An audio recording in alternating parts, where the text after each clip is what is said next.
Sốជំរាបសួរលោកគ្រូនិងសួស្តីមរុំអ្នកទាំងអស់គ្នាចឹងហើយដែរខ្ញុំនឹងធ្វើការបញ្យល់នៅកូដ C3.1 ដែលយើងធ្វើការវាអំពីតតចំណងក្របលុកឡាដែលគេហៅថា GAN អូខេចឹងទី1គឺយើងប្រកាសcontrol output coding system logic coding UTS9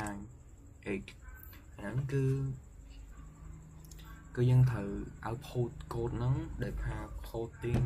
system ហ្នឹងឲ្យវាជាលក្ខណៈcoding ដែលយើងប្រើជាដែលយើងប្រើ UTF8 យ៉ាចឹងហើយមួយទៀតគឺ console visible file ហ្នឹងតើតើនឹងពេលដែលយើងធ្វើបង្កើតវាមកយើងត្រូវដាក់លក្ខខណ្ឌវាថា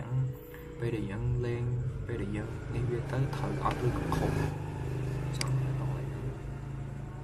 ហើយមួយទៀត new random អាហ្នឹងយើងតើតើនឹងការដែលយើងប្រកាស driver ដែលយើងប្រកាសឲ្យតម្លៃវាយ៉ា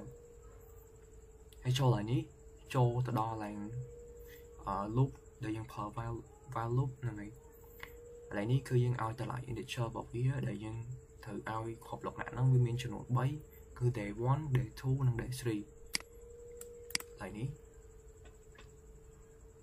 អូខេអញ្ចឹងបន្ទាប់មក console clear ហើយហ្នឹងនៅពេលដែលយើងចុច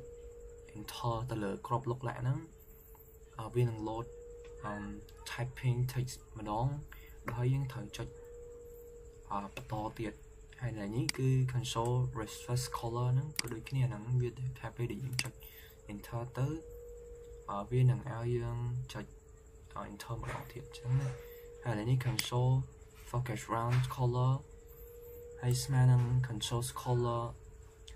color នេះវាតើតើនឹង first ground នៅទៅលើក្របលក្ខណៈរបស់យើងហើយមួយទៀតគឺ console reset color អាហ្នឹងទៅតនឹង color របស់វាដែរគឺទៅលើក្របលក្ខណៈរបស់យើងហ្នឹងវាមកមានពណ៌ផ្សេងគ្នាហើយមួយទៀត rest rolling through ហ្នឹងទៅតតម្លៃរបស់យើងថាតម្លៃត្រូវឬខុសហ្នឹងហើយយើងប្រើ loop មួយទៀត rolling យើងប្រកាសតម្លៃវា day 1 day 2 day 3ហើយយើងប្រើ redneck ដែល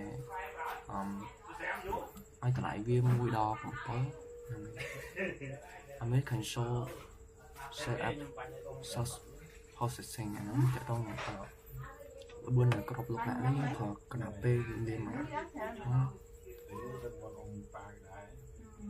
ហើយមួយទៀតតើតើនឹង start sleep កណ្ដាំតើតើពេលដែលយើងបញ្ចប់គ្របលក្ខណៈហ្នឹងល្បឿនវាហើយយើងសប្បាយម្ដងអូខេចឹងការនេះបងខ្ញុំគឺមានប៉ុណ្្នឹងទេអរគុណយើងគុំ